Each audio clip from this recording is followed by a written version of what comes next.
Bonjour à tous. Écoutez, bienvenue pour ce séminaire du Plan national de formation consacré à l'éducation aux médias et à l'information. Bienvenue aussi aux collègues qui sont présents dans la salle et qui interviendront en ouverture de ce séminaire successivement. Donc, deux inspecteurs généraux dont vous avez les noms, Elisabeth Carrard et Alain Brune, et Laurent Bergès pour le Bureau des contenus pédagogiques et des langues de la DGESCO.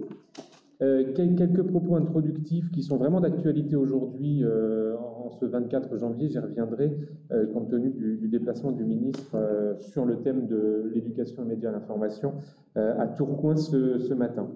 Avant ça, j'aimerais bien redresser quelques perspectives autour de l'éducation aux médias et à l'information. En remontant, alors rassurez-vous, je ne vais pas vous faire un panorama complet, même si a priori vous êtes chez vous bien installé. L'objectif est quand même d'aller rapidement au but, mais quand même de marquer quelques jalons. Vous le savez, l'éducation aux médias et à l'information est apparue au tournant des années 1970 et 1980. D'ailleurs, on fêtera l'année prochaine les 40 ans du CLEMI. Et je pense que ce sera aussi l'occasion de refaire un point sur l'action fondamentale de ce centre et de l'éducation aux médias et à l'information encore l'année prochaine. En revanche, depuis plusieurs années, cette éducation aux médias et à l'information connaît clairement un regain d'attention et un recentrement au centre du jeu éducatif. 2006, donc, on le sait, a marqué quand même une intégration de l'EMI dans le socle commun. Donc une étape majeure, et cependant c'est quand même depuis les 10 dernières années finalement que l'affirmation des acteurs du système éducatif sur la nécessité d'un renforcement d'une éducation aux médias et à l'information s'est faite sentir et s'accélère pour tous les élèves, à l'heure en particulier où l'usage de ces médias par ces mêmes élèves profite de nouveaux outils pour muter rapidement. Quand je dis muter, évidemment, ça n'a aucun rapprochement avec des virus qui nous préoccupent en ce moment. L'EMI, c'est évidemment à la fois le fruit d'une histoire de la moyenne durée en éducation, puisqu'une quarantaine d'années ou voire plus, on peut considérer que c'est de la moyenne durée, mais c'est aussi celui donc d'une accélération récente de sa nécessité. En 2015, les attentats qui sont perpétrés dans les locaux de Charlie Hebdo, en 2020, l'assassinat de Samuel Paty, autant de jalons tragiques qui obligent à reconsidérer que l'EMI n'est pas seulement finalement un supplément d'âme, et qu'elle a quelque chose à voir avec la construction d'une conscience civique et d'un esprit critique. L'EMI est aussi devenu récemment, de manière très affirmée, une préoccupation internationale, comme en témoignent des textes adoptés par le Conseil de l'Europe ou par l'UNESCO, et qui en font à la fois une priorité en matière d'éducation et un fondement des compétences dites du XXIe siècle, qui prennent un certain nombre de noms, mais qui recouvrent des compétences psychosociales, des compétences transversales, qui sont elles aussi fortement portées aujourd'hui. L'EMI est aussi devenu une préoccupation nationale renouvelée avec, en novembre 2020, une des conclusions des États généraux du numérique pour l'éducation qui vise à renforcer l'éducation aux médias, à l'information et la citoyenneté numérique en s'appuyant en particulier sur l'action du CLEMI. Et c'est ainsi qu'au printemps dernier, le ministre a souhaité réunir un groupe d'experts présidé par Serge Barbet, directeur délégué du CLEMI, pour formuler des préconisations sur l'EMI. Alors ce groupe d'experts, il se trouve qu'Elisabeth Carrara et moi-même en faisions partie, et a remis donc en juillet dernier, le 1er juillet, un rapport sur le renforcement de l'éducation aux médias à l'information et de la citoyenneté numérique. En parallèle, l'Inspection générale de l'éducation, du sport et de la recherche avait été missionnée par le ministre, là encore, pour dresser un état des lieux du pilotage de l'EMI dans les académies et proposer un certain nombre d'évolutions permettant de le renforcer. Je reviens au groupe d'experts puisque ces propositions portent à la fois sur la formation des personnels d'éducation et des personnels de direction en éducation, médias, à l'information, sur la production de ressources fédérées autour d'une plateforme qui serait repensée par le CLEMI, sur l'édition et la diffusion d'un guide de référence en direction des professeurs des écoles. Alors, guide de référence initialement devenu un vadémécum. Et puis, les dispositifs visent donc à mieux intégrer l'intervention des professionnels des médias et de l'information en milieu scolaire. Toujours, si on continue cette chronologie de vraiment courte durée, l'arrêté du 16 juillet 2021 relatif à la formation initiale et continue à la laïcité aux valeurs de la République stipule dans son référentiel de compétences, que l'EMI et la construction de l'esprit critique appartiennent au champ de la construction civique. Ce sont aussi ces liens que le présent séminaire de formation entreprend d'explorer dans la continuité de celui de l'année dernière, consacré plus spécifiquement au pilotage de l'EMI, et cette année donc à l'articulation entre EMI, construction civique, EMI, citoyenneté numérique également.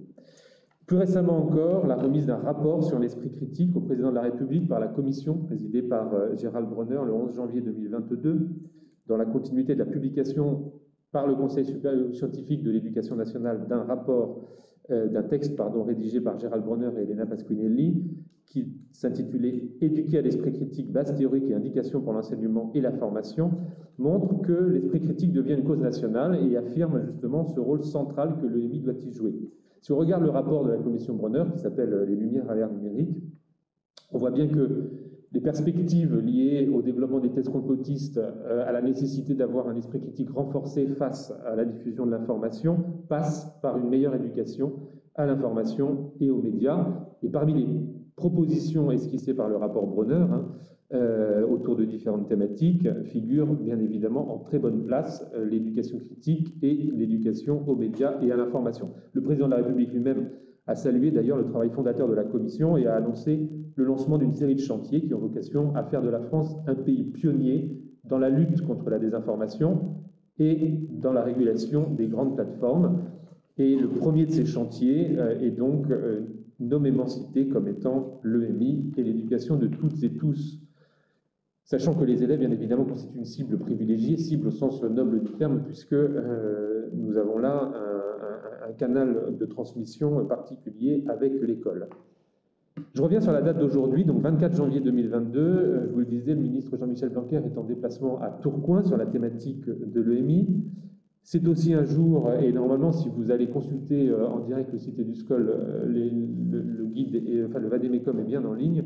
Donc, on a mis en ligne deux nouveaux Vademecum, un Vademecum consacré à l'EMI, dont il va être question tout à l'heure, et un autre Vademecum sur les web radios pour aider au développement de ce dispositif dans les établissements scolaires, surtout et potentiellement dans les écoles qui pourraient en être équipées. Aujourd'hui, toujours, les recteurs sont destinataires d'une circulaire consacrée à l'éducation aux médias et à l'information qui devrait paraître théoriquement au prochain bulletin officiel de l'éducation nationale et qui insiste sur la question du pilotage de l'EMI dans les académies, son renforcement, sa structuration et son portage directement par le recteur. Et puis évidemment, et c'est ce qui nous réunit, aujourd'hui se tient un séminaire quand même du plan national de formation consacré au sujet.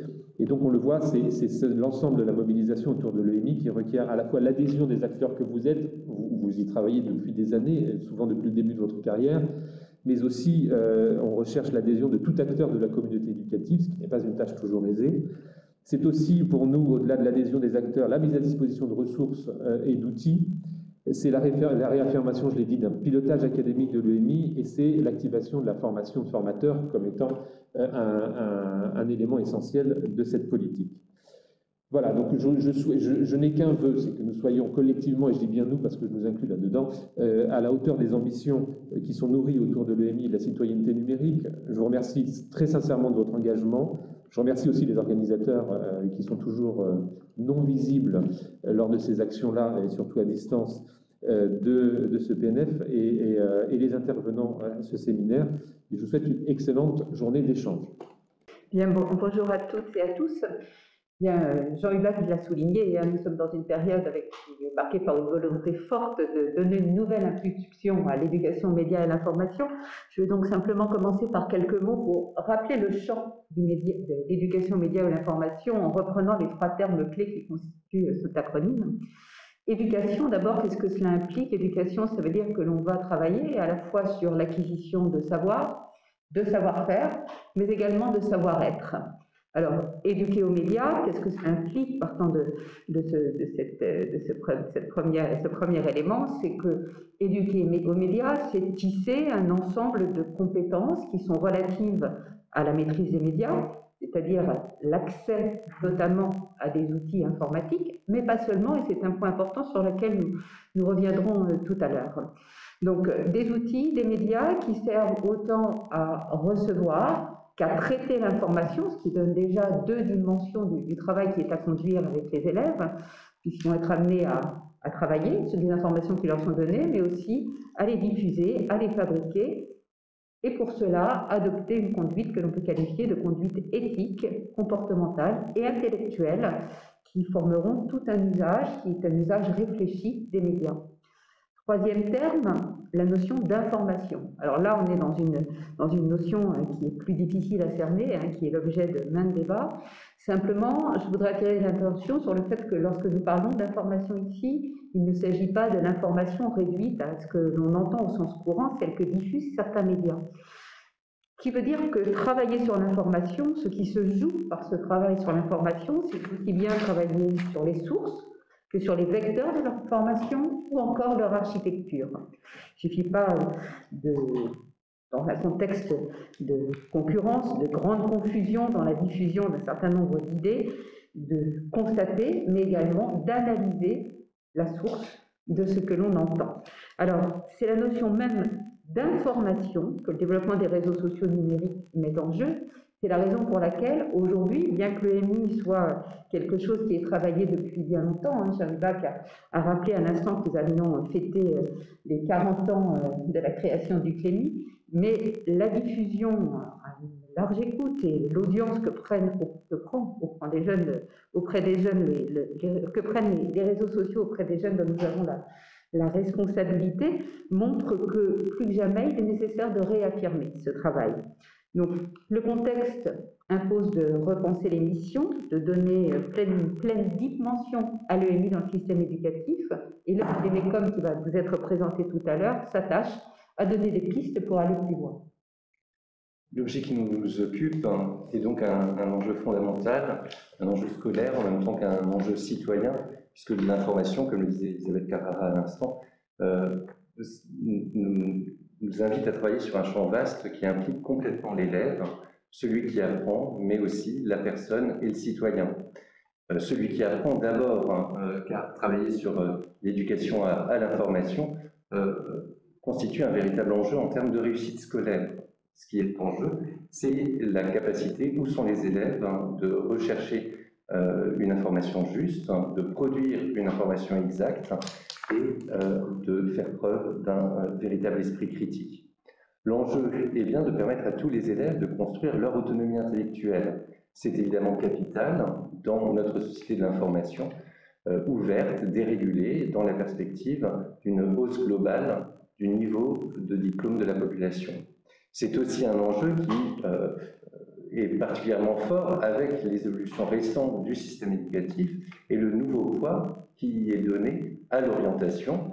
Et de ce point de vue-là, évidemment, l'éducation aux médias et à l'information est une partie essentielle de l'éducation à l'orientation qui est aujourd'hui un enjeu central de la réussite des élèves au collège, au lycée, dans le contexte de sa réforme, au lycée professionnel, dans le contexte de la transformation de la voie professionnelle. Parce qu'aujourd'hui, le système éducatif repose sur une série de choix qui permettent l'individualisation la plus fine des choix faits par les élèves. Quelles options choisir, quelle langue choisir, quelle famille de métiers choisir, quelle spécialité choisir, quelle poursuite d'études, quelle formation, quelle profession choisir, comment tout cela peut-il fonctionner ensemble ou pas, parce que donc les élèves aujourd'hui sont amenés à se poser toutes ces questions. La façon dont nous leur apprenons à chercher des informations qui pourront les guider et qui pourront leur permettre de construire leur parcours devient tout à fait essentielle. Pour évoluer dans cet environnement scolaire plus individualisé, il importe donc désormais que l'élève soit bien mis en position de choisir de façon éclairée, ce qui suppose une véritable éducation à l'orientation qui porte une réflexion des élèves sur leur parcours afin qu'ils puissent le construire en identifiant les ressources les plus utiles pour s'informer et pour accompagner tout au long de leur parcours d'élève leur choix. C'est aussi évidemment la construction de leur vie qui se joue en partie dans cette éducation à l'information. Le contexte où nous sommes impose donc de repenser ces missions pour leur donner toutes leurs dimensions partout dans le système éducatif, en actualisant tout ce qui est possible, nous allons en redire un mot, mais qui est parfois encore laissé en friche ou négligé faute de temps, c'est-à-dire assez souvent faute d'outils ou de pilotage, et c'est la vocation du VADEMECOM que de pallier cette difficulté.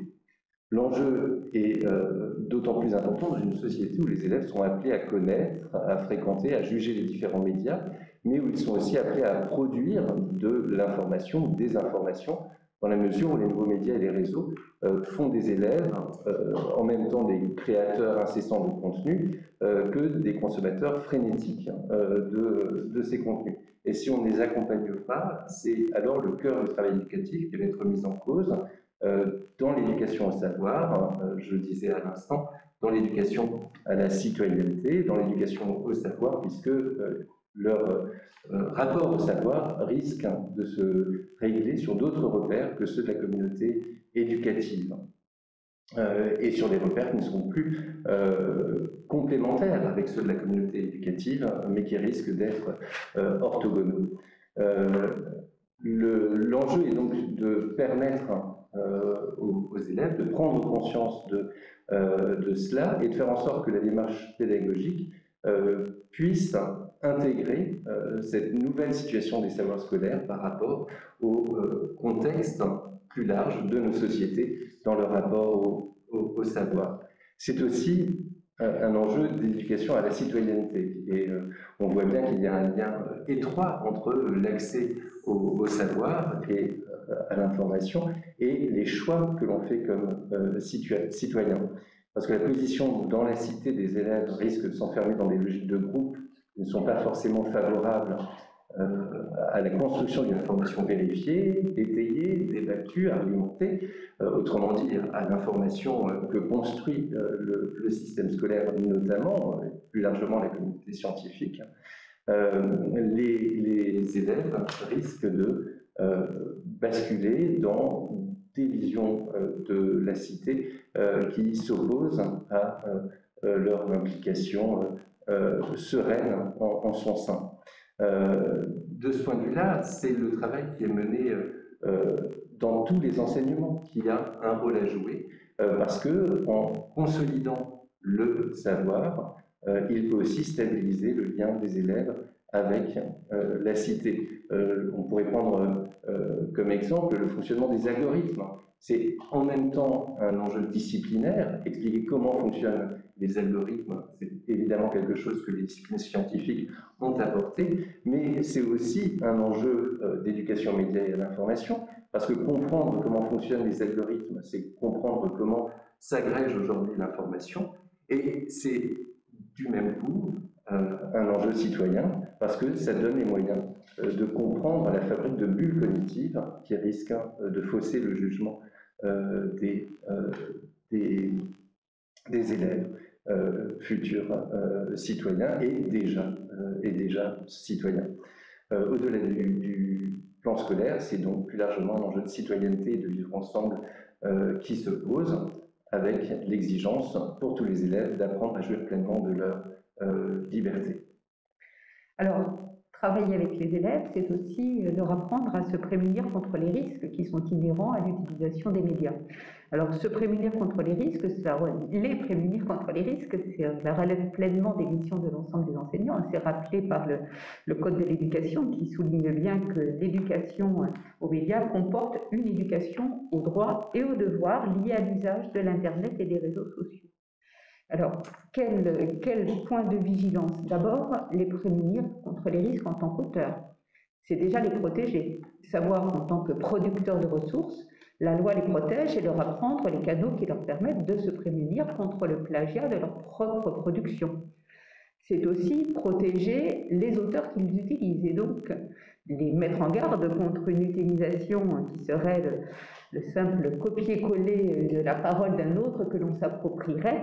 Ainsi, on peut souligner que la préparation du grand oral, par exemple, est une bonne occasion de travailler avec les élèves et de les préparer à l'enseignement supérieur de ce point de vue pour montrer comment on peut bien sûr s'appuyer sur la parole de l'autre. Il ne s'agit pas de réinventer tout ce qui a déjà été dit ou démontré, mais aussi respecter celui qui est l'auteur de la parole que l'on va mobiliser. Donc c'est travailler sur être auteur ou utiliser un auteur, se prémunir contre les risques, ce sont également les risques en tant qu'utilisateur. On parle souvent de l'utilisation un petit peu désordonnée que peuvent avoir certains élèves, certains jeunes des réseaux sociaux sans avoir conscience des traces qu'ils laissent sur les réseaux sociaux. Donc, travailler avec eux sur les traces numériques, l'identité numérique, la notion de majorité numérique également relève pleinement des missions de l'ensemble des professeurs. Alors, mission des professeurs, force est de constater que cette dimension déontologique, juridique, n'est pas toujours parfaitement maîtrisée. Et donc là, on a bien un des axes de formation sur lesquels peut s'appuyer l'accompagnement des équipes, pour rassurer aussi, parce que ce n'est jamais volontairement que les professeurs vont se mettre dans une situation qui les place un petit peu en dehors des cadres ou qui ne permettrait pas de attirer suffisamment l'attention des élèves sur les risques qu'ils prennent. Mais cette dimension déontologique et juridique doit pleinement faire sa place dans les formations qui sont données aux enseignants. Ça suppose donc de faire évoluer aujourd'hui les choses à partir du constat de déploiement encore très inégal, malgré de nombreuses actions de formation. La première chose à faire, c'est d'identifier ce qui doit évoluer et monter en puissance, avec d'abord une appropriation qui doit être plus largement partagée, qui doit être généralisée pour éviter des parcours en pointillés pour les élèves, avec aussi une inscription de cet enseignement dans le cours habituel des apprentissages et non pas dans une série d'actions ponctuelles isolées les unes des autres. Il s'agit au contraire d'associer les équipes pour que ces apprentissages puissent faire sens les uns avec les autres et ainsi constituer une véritable dynamique, un ensemble en pleine synergie. Cela ne va évidemment pas sans certaines difficultés. Alors, les difficultés auxquelles on se heurte et auxquelles le Vademecum va essayer d'apporter un certain nombre de réponses, on peut en lister quelques-unes.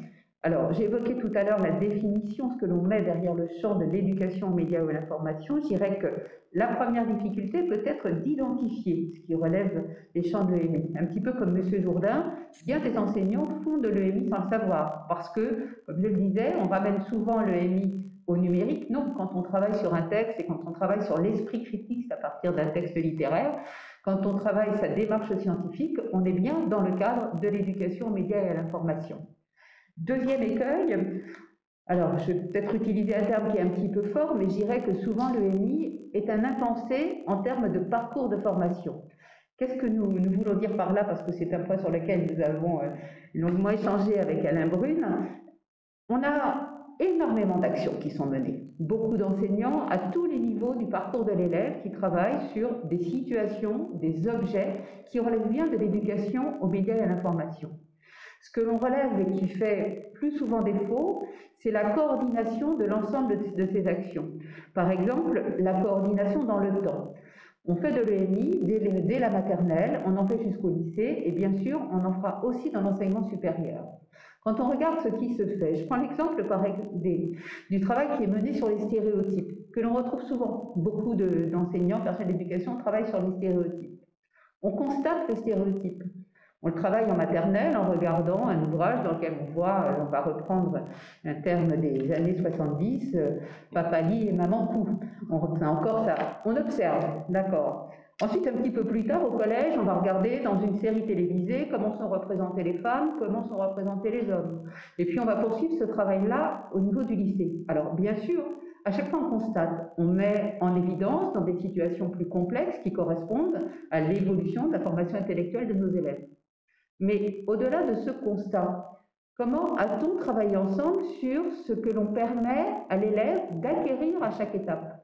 Certes, on constate le stéréotype, mais l'objectif n'est pas seulement de constater, c'est à un moment de commencer à déconstruire le stéréotype, à voir comment soi-même on peut être porteur de ces stéréotypes et comment on peut surmonter ces stéréotypes.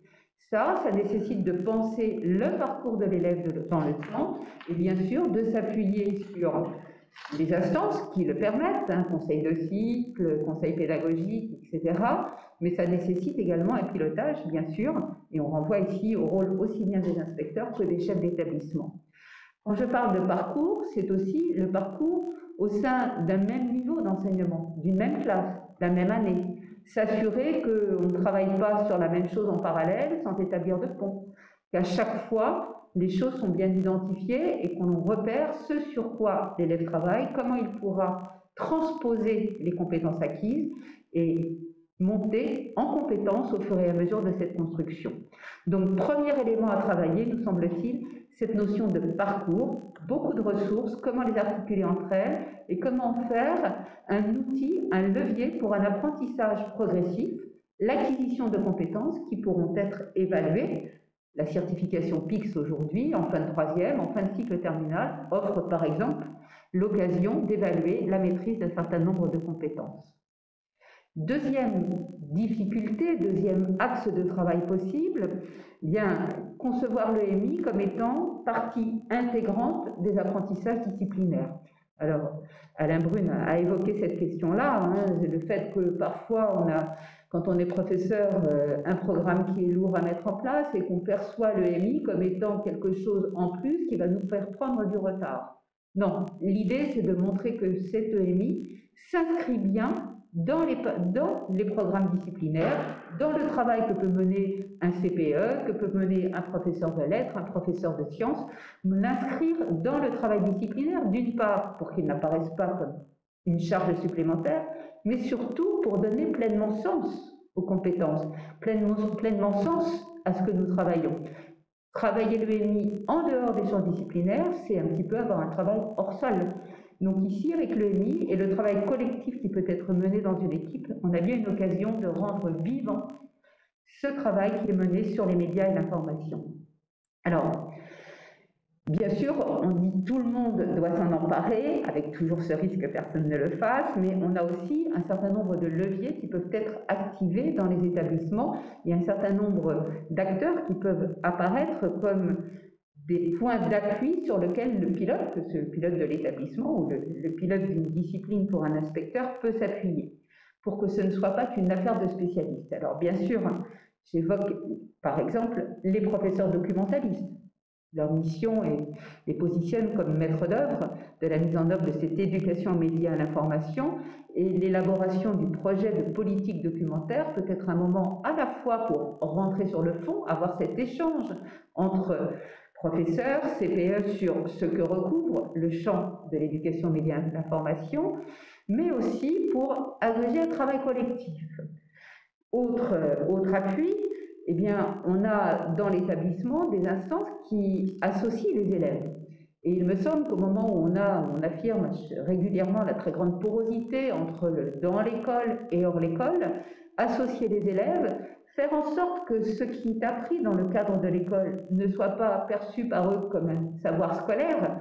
J'exerce mon esprit critique quand j'ai une dissertation à faire, mais par contre, quand il s'agit d'envoyer sur les réseaux sociaux l'image de telle ou telle personne sans m'être assuré d'avoir son accord, on fait un petit peu la séparation entre les deux. Associer les élèves en s'appuyant sur le CVC ou le CVL, par exemple, c'est aussi un moyen de penser cette éducation aux médias et à l'information qui les associe pleinement et se donner davantage de chances d'aboutir à l'objectif qui est le nôtre, que le comportement de nos élèves change à l'école, mais aussi hors l'école sur un certain nombre de points. Alors, on a évoqué les enseignants, la nécessité d'associer tout le monde, on évoque les élèves, bien sûr, prendre en compte également les familles, et on a aussi dans l'établissement scolaire des instances qui le permettent, de façon à ce que ce qui est travaillé à l'école n'apparaisse pas comme quelque chose qui est opposé aux cultures familiales, à ce qui est véhiculé dans les familles, mais s'appuie bien sur tout cet ensemble qui fera la richesse de cet enseignement. Alors, voilà des questionnements, nous sommes bien conscients que les choses sont difficiles, qu'il n'est pas forcément aisé de mener tout cela. L'an passé, un PNF avait mis l'accent sur l'importance du pilotage, pilotage par les inspecteurs, pilotage par les chefs d'établissement, dans le premier et second degré, pour les inspecteurs bien entendu. Avec ce Vademecum, nous essayons d'apporter une petite pierre supplémentaire pour apporter quelques pistes de réponse à tous ces questionnements que nous avons soulevés. Merci beaucoup, chers collègues, chère Elisabeth, pour tous ces messages. Jean-Louis Bach l'a dit, aujourd'hui est un jour important de mobilisation pour l'éducation aux médias et à l'information, et un jour important pour marquer aujourd'hui la publication donc, de ce Vademecum EAMI que vous trouverez sur la page EduScol dédiée à l'éducation aux médias et à l'information. Donc, une éducation au cœur du projet éducatif, on l'a dit, au cœur de la construction de la citoyenneté, et c'est cet axe-là aussi qui est privilégié cette année dans ce deuxième volet du PNF dédié à l'EMI, certainement l'élément clé de la construction de notre future société, adapter les lumières à l'ère du numérique, pour paraphraser donc l'intitulé du rapport Brunner que Jean-Yves Bach a cité en début de séance. C'est bien là donc un des objets de réflexion du nouveau Vademecum EMI, sur lequel s'appuie notre PNF et qui développera diverses thématiques: l'expression médiatique des élèves, l'EMI vecteur d'engagement citoyen, vecteur de développement de l'esprit critique, de la lutte contre les stéréotypes et les discriminations. Donc vous en voyez ici la couverture, magnifique couverture par ailleurs, et je salue vraiment l'ensemble des équipes qui ont permis, je vais presque dire l'exploit, d'aboutir à une publication aujourd'hui pour vous la soumettre et vous la présenter et vous en donner l'exclusivité. Élaborée en collaboration avec une somme d'experts, avec le concours du CLEMI, bien évidemment, de l'inspection générale, d'enseignants-chercheurs, d'experts de la DGESCO, de la DNE, des personnes également issues de la mission pour les compétences du XXIe siècle, et avec la collaboration également du ministère de la Culture. Un Vademecum, donc comme le disait Madame Carrara, qui se veut vraiment un outil d'aide au pilotage pédagogique de l'EMI en établissement, en académie, en circonscription, un outil de formation, qu'elle soit initiale ou continue, un outil également pour les nombreuses animations que les inspecteurs pourront mener avec les équipes en établissement. Alors, il n'est certes pas exhaustif, mais il a tout de même en tout cas l'espoir et la motivation de rassembler tous les éléments qui convergent et qui sont de nature à apporter un éclairage sur la manière de mettre l'EMI en œuvre dans les établissements et auprès des élèves. Il apporte dans sa première partie un éclairage notionnel et historique important qui témoigne finalement de toute l'histoire de l'EMI qui, comme on l'a dit, aura bientôt 40 ans et qui montre également les évolutions qu'il a connues et notamment les évolutions dans le contexte de l'actualité plus récente depuis les événements de 2015. Il réaffirme la place de cette éducation comme un enjeu d'éducation inscrit vraiment au cœur de l'ensemble des disciplines, de l'ensemble des enseignements et au cœur de ce qui pourrait être également porté dans le projet d'école ou dans le projet d'établissement. Il présente également une synthèse de tous les textes réglementaires qui sont de nature à apporter donc, ce cadrage pédagogique et à en montrer finalement la cohérence, la convergence. Et il porte également une réflexion sur la manière dont les compétences qui seront développées par les élèves au sein des activités et des parcours, puisque Mme Carra y a fait référence, l'importance de proposer des parcours inscrits dans une progressivité et qui montrent finalement comment les élèves développent des compétences de plus en plus poussées dans leur rôle soit de lecteur ou soit de producteur d'information. Il nous paraissait très important de donner des repères, des repères précis qui sont à notre disposition, que ce soit dans le socle commun de compétences et de connaissances et de culture ou dans le cadre de référence commun du numérique, le CRCN. Voilà. Il donne également de très nombreuses pistes de mise en œuvre. Et là, vraiment, je salue aussi tout le travail des experts, des pédagogues, des personnes du CLEMI qui ont mis à disposition, d'une part, des ressources très riches et très variées. Ça couvre près d'un tiers du Vademecum, les propositions pédagogiques. Et elles ont été pensées et réunies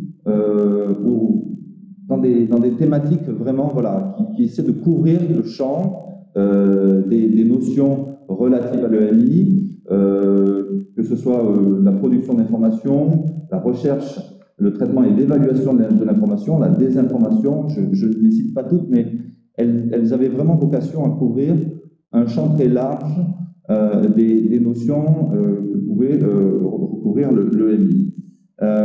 Tous ces exemples de mise en œuvre, donc rassemblés dans les 9 thématiques que vous retrouverez dans la partie 3 du Vademecum, proposent soit des mises en œuvre très pratiques et pour la classe, et couvrent finalement l'ensemble du parcours scolaire de l'élève. Ça a été aussi un élément important de la conception du Vademecum, de pouvoir proposer des exemples de mise en œuvre pédagogique, d'actions éducatives qui vont du cycle 1 jusqu'à la fin du cycle terminal. Et ce, dans la volonté aussi de mettre à disposition donc des formateurs, des professeurs, des inspecteurs, des pistes concrètes pour ensuite prendre appui et construire des parcours progressifs avec, bien entendu, la liberté qui sera la leur. Donc, encore une fois, un très grand merci à tous les partenaires qui ont mis à disposition ces ressources, qui ont œuvré pour construire ce document très riche, très dense, et qui, on l'espère, servira sur le terrain et dans les académies. Juste également préciser que ce Vademecum et en particulier la partie 3 et les 9 thématiques que nous proposons illustrées de nombreuses actions éducatives et parcours pédagogiques pourra être utile notamment pour la conduite des ateliers du 27 janvier, au moment lors duquel vous aurez l'occasion de proposer, de construire ensemble en académie des déclinaisons de formation académique. Et bien entendu, ces 9 thématiques pourront être pour vous soit un point de départ, soit une source d'inspiration. Voilà, je ne m'attarde pas plus longtemps et je vous laisserai bien entendu le loisir et le plaisir de découvrir ce magnifique ouvrage à tête reposée.